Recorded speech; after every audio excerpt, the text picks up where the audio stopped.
Hi friends, మీరు చూస్తున్నారు రైతు నేస్తం తెలంగాణ. కొత్తగా మన ఛానల్ని చూస్తున్నట్టయితే తప్పకుండా సబ్స్క్రైబ్ చేసుకోండి మరియు బెల్ ఐకాన్ యాక్టివేట్ చేసుకోండి. మనం చేసే ప్రతి ఒక్క వీడియో కూడా మీకు నోటిఫికేషన్ ద్వారా రావడం జరుగుతుంది. మన ఛానల్లో ప్రతి ఒక్క వీడియో కూడా జెన్యూన్గా ఉండడం జరుగుతుంది కాబట్టి మీరు మన ప్రతి ఒక్క వీడియోను చూడొచ్చు, ప్రతి ఒక్క సమాచారం కూడా తెలుసుకోవచ్చు.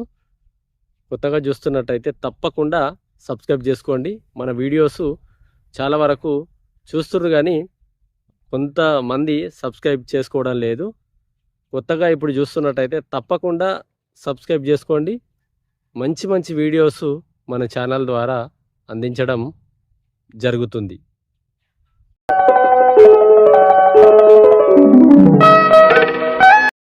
ఈరోజు ఈ వీడియోలో మనం తెలుసుకోవాల్సింది వరి కొయ్యలు, వరిగడ్డి. వాటిని కాలబెట్టడం వల్ల ఎలాంటి లాభాలు ఉన్నాయి, లేకపోతే కలియ దున్నడం వల్ల ఎలాంటి లాభాలు ఉన్నాయి అనేది పూర్తి డీటెయిల్గా ఈ వీడియోలో తెలుసుకుందాం. వీడియో ఎక్కడ కూడా మీరు స్కిప్ చేయకండి. ఫుల్ వీడియో మొత్తం చూస్తేనే మీకు అర్థం కావడం జరుగుతుంది. మన రెండు రాష్ట్రాల తెలుగు రైతన్నలు మరియు ఇతర రాష్ట్రాల లోపల ఉన్న రైతన్నలు కూడా ఈ విషయం ఖచ్చితంగా తెలుసుకోవాలి. ఈ విషయం లోపల చాలా వరకు కొంతమందికి అవగాహన ఉంది కానీ కొంతమందికి అవగాహన లేదు.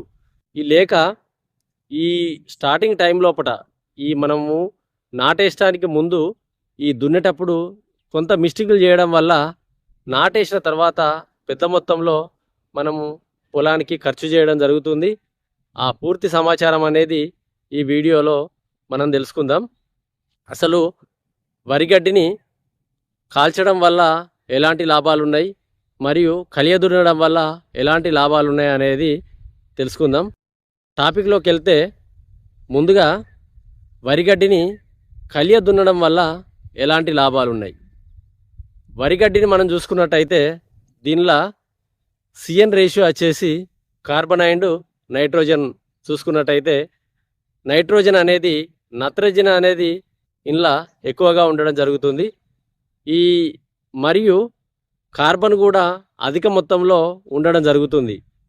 వీటిని కలియ దున్నడం వల్ల మనకు ఇటు నత్రజని కానీ మరియు అటు కార్బనం కూడా మన భూమి లోపటికి కలవడం జరుగుతుంది. దానివల్ల మనము నాటేసిన తర్వాత మన మొక్కకు కావలసిన పోషకాలు అనేది చాలా బాగా అందడం జరుగుతుంది. మరియు వీటిని కలియ దున్నడం వల్ల భూమి కూడా గుల్లబారినట్టు కావడం జరుగుతుంది. ఈ భూమి గుల్లబారినట్టు కావడం వల్ల భూమి లోపటికి గాలి ప్రసరణ అనేది బాగా వెళ్తుంది. దీనివల్ల వేరు వ్యవస్థ కూడా చాలా మంచిగా డెవలప్ కావడం జరుగుతుంది. వేరు వ్యవస్థ మంచిగా డెవలప్ అయినప్పుడు మొక్క కూడా ఆరోగ్యంగా ఉంటుంది. పిలకలు కూడా చాలా బాగా రావడం జరుగుతుంది. అందుగురించి కలియ దున్నడం వల్ల లాభాలైతే ఉన్నాయి. వీటిని ఏ విధంగా కలియ దున్నితే లాభం అనేది చూసుకున్నట్టయితే చాలా వరకు మన రైతు సోదరులు నాకు తెలిసినంత వరకు ఇక్కడ ఒక మిస్టేక్ చేస్తుర్రు. కలియ దున్నేటప్పుడు వట్టిగానే వాటర్ వేసి కలియ దున్నుతుర్రు. ఈ వట్టిగా వాటర్ వేసి కలియ దున్నడం వల్ల నష్టాలు ఎక్కువ ఉన్నాయి లాభాల కంటే. అది ఎందు గురించి మనం చూసుకున్నట్టయితే ఈ వరిగడ్డ అనేది చాలా హీట్ ఉండడం జరుగుతుంది, చాలా వేడిగా ఉండడం జరుగుతుంది. మనము వట్టిగా వాటర్ వేసి కలియ దున్నినప్పుడు ఇది అడుక్కి వెళ్ళిపోతుంది. మనం ఏమనుకుంటామంటే మనం మీదికి మంచిగా పొలము రెడీ అవుతుంది. కానీ గడ్డి అనేది అడుక్కెళ్ళి ఒక వారం 10 రోజుల తర్వాత మనకు మురుగు వాసన స్టార్ట్ అవుతుంది, అంటే డీకంపోజింగ్ స్టార్ట్ అవుతుంది. అప్పుడు మనం ఏమనుకుంటామంటే వరిగడ్డి మంచిగా మురిగింది, ఇబ్బంది ఏం లేదు అనుకుంటాము. కానీ ఈ మురుగుడు స్టార్ట్ అయిందంటేనే మనకు అసలు వర్క్ స్టార్ట్ అయినట్టు. ఎందుకంటే ఆ డీకంపోజింగ్ స్టార్ట్ అవుతుంది. అప్పుడు గ్యాస్ అనేది రిలీజ్ కావడం జరుగుతుంది. దాని తర్వాత మనము నాటేసిన తర్వాత వేరు వ్యవస్థకు ఈ గ్యాస్ అనేది వెళ్ళడం వల్ల వేరు వ్యవస్థ డెవలప్ కాకపోవడము జరుగుతుంది. మరియు నాటేసిన తర్వాత పొలం కూడా మనకు ఎదగకపోవడము, అక్కడక్కడ పసుపు పచ్చగా మారడము, ఎల్లో కలర్గా మారడము, తద్వారా మనకు పొలం కూడా చూసినట్టయితే స్టంటెడ్ గ్రోత్ సరిగా ఎదగకపోవడం వల్ల మనం ఏమనుకుంటామంటే ఇది ఏమైంది, ఇది ఫర్టిలైజర్ ఏమైనా లోపమా, లేకపోతే ఏమైనా రోగం వచ్చిందా అని చెప్పి మనం మళ్ళా స్ప్రే చేయడం జరుగుతుంది. దీనివల్ల మనకు ఖర్చు అనేది పెరిగిపోవడం జరుగుతుంది. అందుగురించి ఎందుకంటే ఖచ్చితంగా మీరు కలియ దున్నేటప్పుడు ఎట్టి పరిస్థితుల్లోనూ ఒక ఎకరానికి ఒక 2 SSP single super phosphate super బస్తాలు అనేది మీరు చల్లుకొని కలియ దున్నినట్టయితే ఖచ్చితంగా మంచి లాభం ఉంటుంది. ఒకవేళ అది అందుబాటులోకి ఇట్లా లేనట్టయితే మనకు డీకంపోజింగ్ బ్యాక్టీరియా అని అందుబాటులో ఉంది. అది ప్రొపేల్ అని ఉండడం జరుగుతుంది. అది ఒక ఎకరానికి ఒక 2 కిలోలు ఉష్కెల కలుపుకొని వాటర్ వేసి మనం జల్లుకొని దున్నుకున్నట్టయితే ఖచ్చితంగా మనకు మంచిగా గడ్డి అనేది డీకంపోజింగ్ అనేది కావడం జరుగుతుంది. దీన్ని మనం చూసుకున్నట్టయితే ఒక 15 రోజుల ముందు నుంచెల్లే మనము రెడీ చేసుకోవాలి. 15 రోజుల ముందు నుంచెల్లి మనము ఇది చల్లుకొని మనం దున్నుకున్నట్టయితే మనం నాటేసే టైం వరకు ఈ గడ్డి అనేది భూమి లోపల మంచిగా డీకంపోజింగ్ కావడం జరుగుతుంది. దానివల్ల మనం నాటేసిన తర్వాత మొక్క కూడా ఆరోగ్యంగా ఉంటుంది, ఎదుగుదల కూడా చాలా బాగుంటుంది. కర్బన శాతం అనేది కూడా భూమి లోపల దీనివల్ల చాలా బాగా పెరగడం జరుగుతుంది. కర్బన శాతం అనేది మనకు ఎక్కువ ఉన్నప్పుడు మనకు మొక్క పెట్టిన తర్వాత కూడా ఆకులు కానీ లేకపోతే మనము మిగతా పంటలు చూసుకుంటే కొమ్మలు కానీ అవిటికి కర్బనం అనేది చాలా అవసరము. వరి లోపల కూడా మనకు అలాంటి లాభాలు ఉంటాయి. కాబట్టి మీరు దున్నేటప్పుడు మాత్రం ఖచ్చితంగా నేను చెప్పిన విధంగా చేసుకుంటే బాగుంటుంది. మరియు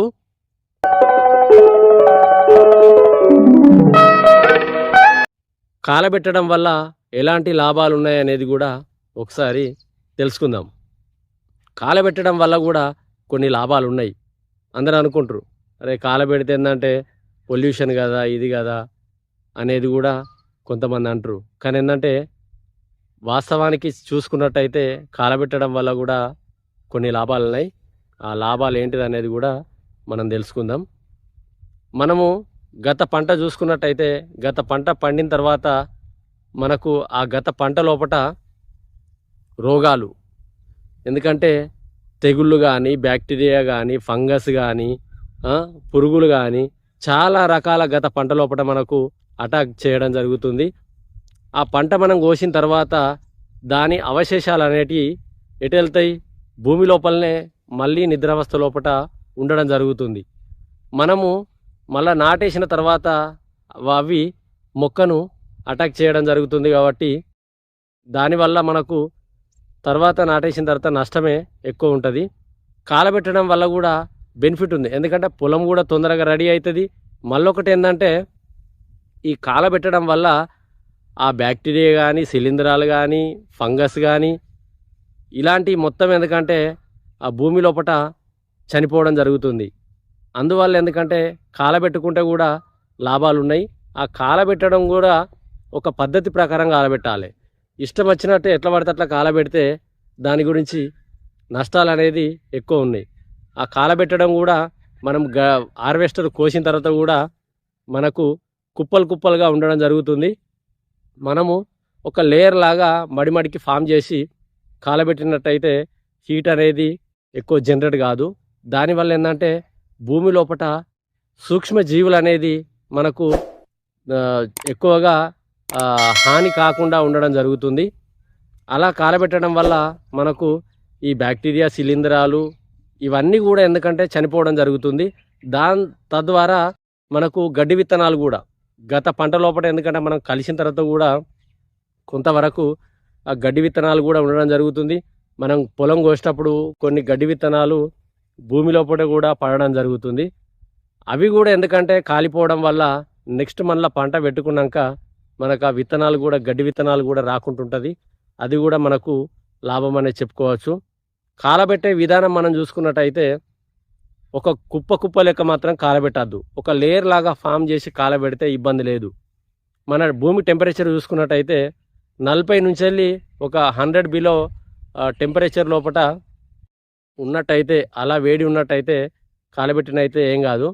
అంతకంటే ఎక్కువ హీట్ ఉంటే మాత్రం మనకు భూమి లోపల మేలు చేసే సూక్ష్మజీవులు అనేది కొద్దిగా చనిపోవడం జరుగుతుంది. మనం ఆ విధంగా మనం చేసుకున్నట్టయితే చాలా లాభం ఉన్నది. మరియు ఈ విధంగా మీరు చేసుకుంటే నష్టమేం లేదు, చాలా లాభం ఉంది. వ్యవసాయ అధికారులు కూడా చెప్పేది ఏంటంటే, గత పంట లోపల మనకు తెగుళ్ళు, పాంపొడ తెగులు కానీ, అగ్గి తెగులు కానీ, వేరుకుళ్ళు కానీ, ఇలాంటి తెగుళ్ళు లేకపోతే పురుగులు, లార్వాలు కానీ, మొగి పురుగు కానీ, ఇవి ఏంటంటే కోసిన తర్వాత మళ్ళా భూమి లోపల నిద్రావస్థ లోపల ఉంటాయి. కొన్ని గుడ్డు దశ అంటే గూడు దశ లోపలికి వెళ్ళిపోతాయి.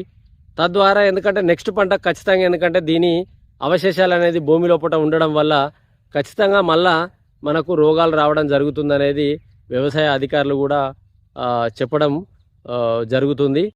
దాన్ని చూసుకున్నట్టయితే మనము ఈ విధంగా నేను చెప్పిన విధంగా ఇట్లా మీరు చేసుకున్నట్టయితే దీనివల్ల కూడా చాలా లాభాలు ఉన్నాయి. మన రైతన్నలు ఈ విషయాన్ని కూడా ఖచ్చితంగా గమనించాలి. కాలబెట్టడం వల్ల లాభాలు కూడా కొన్ని ఉన్నాయి, కలియ దున్నడం వల్ల కూడా లాభాలు ఉన్నాయి. కానీ కలియ దున్నడం వల్ల లాభాలు ఉన్నాయి, కాలబెట్టడం వల్ల ఎందుకంటే ఈ బ్యాక్టీరియా కానీ, శిలీంధ్రాలు కానీ, లేకపోతే ఇలాంటి గడ్డి జాతి కానీ ఇవన్నీ కూడా మొత్తం బర్న్ కావడం జరుగుతుంది. దీనివల్ల నెక్స్ట్ మనం నాటేసిన తర్వాత కూడా ఎక్కువ తెగుళ్ళు రాకుండా ఉండడం జరుగుతుంది. కొంతవరకు ఎందుకంటే తెగుళ్ళను మనము కంట్రోల్ చేసుకోవచ్చు. ఈ విషయాన్ని మన రైతు సోదరులు గమనించగలరు. ఖచ్చితంగా మన ఛానల్ను కొత్తగా చూస్తున్నట్టయితే తప్పకుండా సబ్స్క్రైబ్ చేసుకోండి. ఇలాంటి మంచి మంచి ఇన్ఫర్మేషన్ వీడియోసు ప్రతి వీడియో కూడా మనము చేయడం జరుగుతుంది.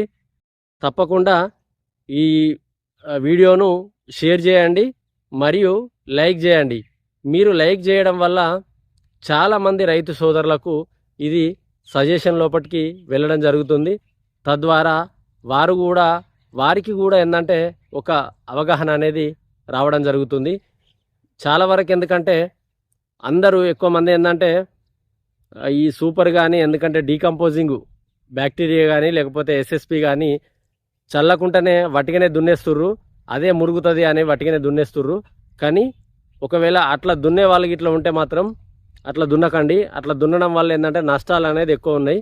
ఆ విషయాలు ఏందనేది నేను చెప్పడం జరిగింది. కాలబెట్టడం వల్ల కూడా కొన్ని బెనిఫిట్స్ ఉన్నాయి. ఈ బెనిఫిట్స్ కూడా మనం ఈ వీడియోలో చెప్పడం జరిగింది. పూర్తి సమాచారం నేను అందించానని అనుకుంటున్నాను. Thank you.